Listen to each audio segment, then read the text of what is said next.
પ્રધાનમંત્રી નરેન્દ્ર મોદીએ આજે ઉત્તર પ્રદેશના સુલતાનપુર જિલ્લામાં રાજ્યના 341 કિલોમીટરના ધોરીમાર્ગ પૂર્વાંચલ એક્સપ્રેસ વેનું ઉદ્ઘાટન કર્યું હતું. કરવાલ ખેરી ખાતે આયોજિત ઉદ્ઘાટન સમારંભને સંબોધતા તેમણે જણાવ્યું હતું કે દેશમાં સમતોલ વિકાસ જરૂરી છે. અસમાનતા કોઈ દેશ માટે સારી નથી. પહેલાની સરકારો પ્રાદેશિક વિકાસ પર ધ્યાન નહોતી આપતી. વધુમાં તેમણે જણાવ્યું હતું કે એક્સપ્રેસ વે ઉત્તર પ્રદેશના વિકાસ અને પ્રગતિનો વે બની રહેશે. સમારંભ સ્થાને જંગી મેદની એકઠી થઈ હતી.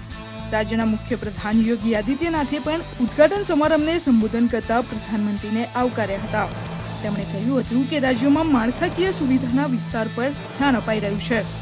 આ પહેલા પ્રધાનમંત્રી મોદીએ C-130J સુપર હર્ક્યુલેસ વિમાનમાં એક્સપ્રેસ વે ઉપર ઊભી થયેલી હવાઈ પટ્ટીમાં ઉતરાણ કર્યું હતું. પ્રધાનમંત્રી મોદીએ ઉદ્ઘાટન સમારંભ બાદ ભારતીય વાયુસેના દ્વારા 3.2 કિલોમીટરની તૈયાર થયેલી એરસ્ટ્રીપ ખાતે આયોજિત એર શો પણ નિહાળ્યો હતો. જગુઆર, મિકાજ 2000 તેમજ સુખોઈ સહિતના વિમાનોએ એર શોમાં ભાગ લીધો હતો. 3-4 साल पहले जहां सिर्फ जमीन थी, अब वहां से होकर इतना आधुनिक एक्सप्रेसवे गुजर रहा है. ये एक्सप्रेसवे उत्तर प्रदेश को तेज गति से बेहतर भविष्य की ओर ले जाएगा. ये एक्सप्रेसवे यूपी के विकास का एक्सप्रेसवे है. ये एक्सप्रेसवे यूपी में संकल्पों की सिद्धि का जीता जागता प्रमाण है. ये यूपी की शान है. ये यूपी का कमाल है. जिस तरह से लंबे समय तक सरकारें चली, उन्होंने यूपी के संपूर्ण विकास, यूपी का सर्वांगीण विकास, इस पर ध्यान ही नहीं दिया. मुझे खुशी है कि आज यही क्षेत्र विकास का एक नया अध्याय लिख रहा है. પ્રધાનમંત્રી નરેન્દ્ર મોદીની સરકારે આજે એક મહત્વનો નિર્ણય લીધો છે. શીખ શ્રદ્ધાળુ ગુરુ નાનક દેવજી પ્રકાશ ઉત્સવ નિમિત્તે શીખ શ્રદ્ધાળુઓને મોટી ભેટ આપતા કેન્દ્ર સરકારે 17 નવેમ્બરથી કરતારપુર કોરિડોર ખોલવાનો નિર્ણય લીધો હતો. કરતારપુર એક્સપ્રેસવે ખુલ્લો થતા શીખ શ્રદ્ધાળુ પાકિસ્તાનના કરતારપુર ખાતે આવેલા દરબાર સાહિબાના દર્શને જઈ શકશે. કેન્દ્રીય ગૃહમંત્રી અમિત શાહે ટ્વીટ કરીને સરકારના આ નિર્ણયની જાણકારી આપી હતી. કેન્દ્ર સરકારે ઝાકિર નાયકના સંગઠન ઇસ્લામિક રિસર્ચ ફાઉન્ડેશન ઉપરનો પ્રતિબંધ વધુ 5 વર્ષ માટે વધાર્યો છે. સોમવારે કેન્દ્રીય ગૃહ મંત્રાલયે એક અધિસૂચનામાં જણાવ્યું હતું કે IRF દેશની સુરક્ષા માટે અહિત કરી રહ્યું છે.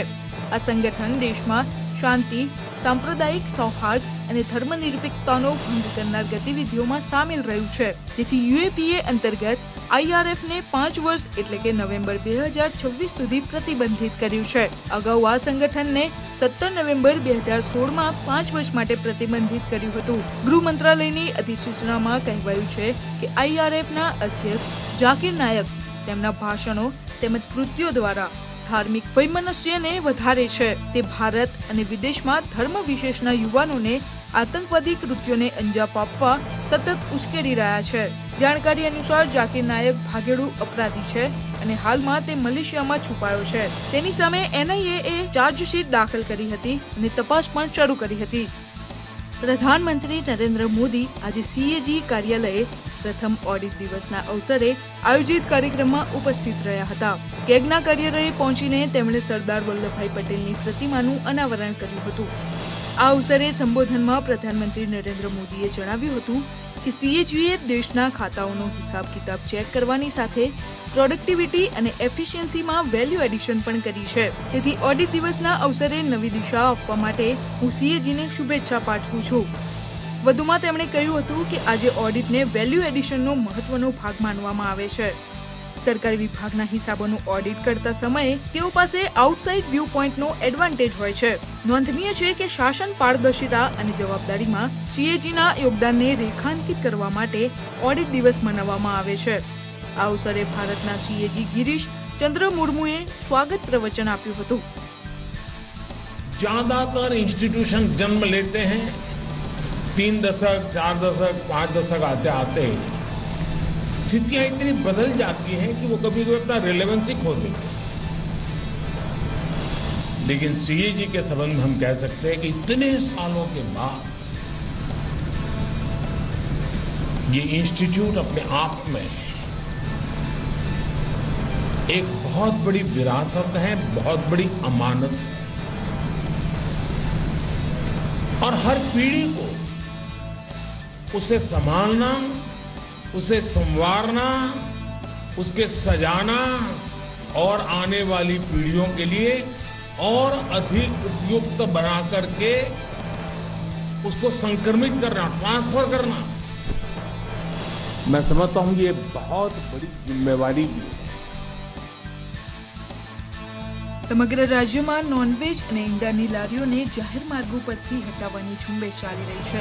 ત્યારે મુખ્યમંત્રી ભૂપેન્દ્ર પટેલે આણંદ ખાતે આ મામલે પ્રતિક્રિયા આપતા જણાવ્યું હતું કે આ નિર્ણય સ્થાનિક નગરપાલિકા અને મહાનગરપાલિકાના વહીવટી તંત્રનો છે. સરકાર સ્પષ્ટપણે માને છે કે નાગરિકોને જે ખોરાક ખાવો હોય તે ખાઈ શકે છે, પરંતુ આવો ખાદ્ય પદાર્થ સ્વાસ્થ્યને હાનિકારક ન હોય તે પણ જરૂરી છે. તેમણે વધુમાં કહ્યું હતું કે લારીઓ ટ્રાફિક કે નાગરિકો માટે અડચણરૂપ હશે તો તેવી લારીઓ હટાવી શકાશે. અમારે તો કોઈ વેજ ખાય કોઈ નોનવેજ ખાય એનાથી અમારો પ્રશ્ન ના હોય, પણ લારીમાં વેચાતો ખાદ્ય પદાર્થ એ સ્વાસ્થ્યને હાનિકારક ના હોય એટલા પૂરતી જ વાત છે. અને ક્યાંક ટ્રાફિકને અડચણરૂપ હોય એવી ક્યાંક લારી હટાવવાની થતી હોય તો એ પાલિકા મહાનગરપાલિકા હટાવે, પણ એના માટે થઈ અને વેજ નોનવેજની વાત જ એની મીઠી. જેને જે ખોરાક ખાવો હોય એ ખાઈ શકે છે, એના માટે અમને કોઈ જ વાંધો નથી. હવામાન વિભાગે 24 કલાક બાદ દક્ષિણ ગુજરાતમાં છૂટાછવાયા હળવા વરસાદની આગાહી કરી છે. પૂર્વ મધ્ય અરબી સમુદ્રમાં લો પ્રેશર સર્જાતા હળવો વરસાદ થઈ શકે છે. વિભાગે જણાવ્યા મુજબ 18-19 નવેમ્બરે દક્ષિણ ગુજરાતમાં હળવો કે મધ્યમ વરસાદ થઈ શકે છે. મધ્ય ગુજરાતના કેટલાક વિસ્તારોમાં પણ હળવો વરસાદ થઈ શકે છે. વાદળછાયા વાતાવરણથી લઘુત્તમ તાપમાન 2 થી 3 ડિગ્રી ઘટવાની संभावना है. अगले 24 आवर्स में बारिश होने का कोई संभावना नहीं है. मोस्टली ड्राई वेदर रहेगा, लेकिन कल से यानी 17 तारीख को एक्सट्रीम साउथ गुजरात रीजन में जैसे नवसारी वलसाड दामन दादरा नगर हवेली में छुटपुट बारिश होने का संभावना है. 18-19 तारीख को साउथ गुजरात में बारिश होने का संभावना है. लाइट टू मॉडरेट रेन रहेगा और काफ़ी सारे डिस्ट्रिक्ट में साउथ गुजरात में होने का संभावना है. Mostly light to moderate rain रहेगा, ज़्यादा बारिश उससे ज़्यादा नहीं होने का संभावना है. मोस्टली 18-19 को रहेगा. 20 तारीख को सौराष्ट्र में नहीं रहेगा, लेकिन गुजरात रीजन में मोस्टली साउथ गुजरात में भी छुटपुट बारिश हो सकता है. तो उसका कारण है अभी एक लो प्रेशर एरिया बना हुआ है ईस्ट सेंट्रल अरबियन सी में. उसका movement mostly west north westward रहेगा, लेकिन उसका इम्पैक्ट में क्लाउडी वेदर रहेगा गुजरात रीजन में, सौराष्ट्र कोस्टल सौराष्ट्र में और बारिश होने का संभावना है. नॉर्थ गुजरात कच्छ में बारिश होने का संभावना नहीं है, लेकिन दाहोद पंचमहल आणंद में छुटपुट बारिश हो सकती है परसों यानी 18 तारीख को. દેશના ખેડૂતોની આવક બમણી કરવાનું પ્રધાનમંત્રી નરેન્દ્ર મોદીનું સપનું છે. ત્યારે રાજ્યમાં ટેકાના ભાવે મગફળીની ખરીદી શરૂ કરવામાં આવી છે. જે અંગે રાજ્યના કૃષિ અને પશુપાલન મંત્રી રાઘવજી પટેલે જણાવ્યું હતું કે છેલ્લા એક સપ્તાહથી ખેડૂતો પાસેથી મગફળીની ખરીદી કરવામાં આવી રહી છે, જેની ખેડૂતોને ચૂકવણી થઈ રહી છે.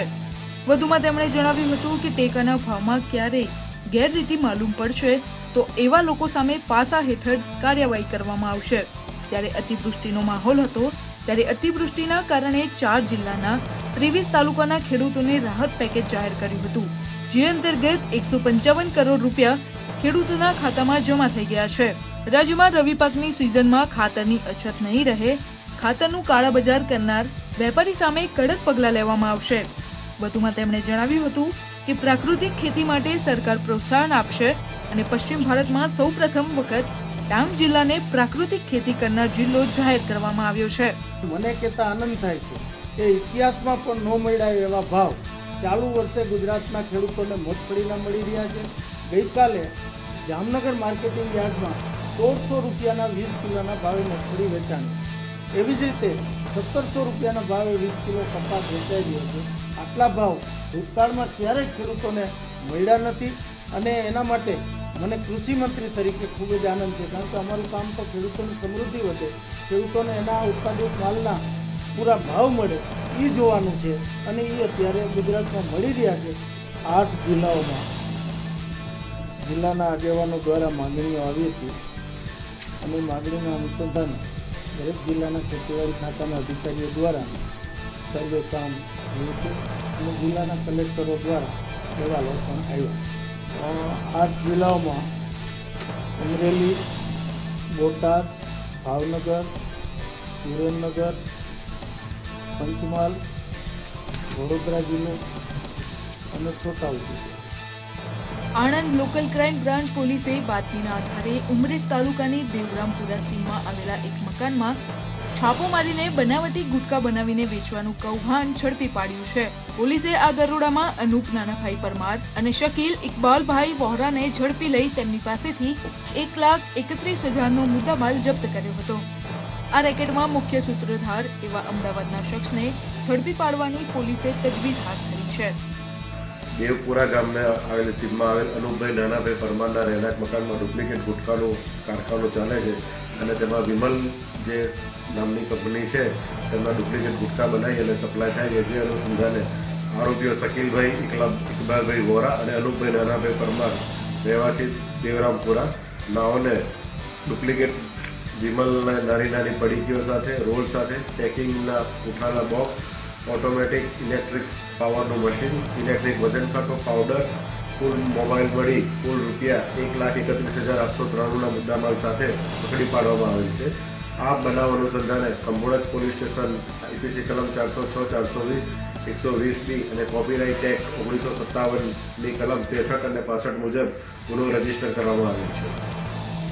જૂનાગઢ સ્થિત શક્કરબાગ ઝૂ ખાતે એક સિંહણે એક સાથે 5 બાળસિંહને જન્મ આપતા આનંદ છવાયો છે.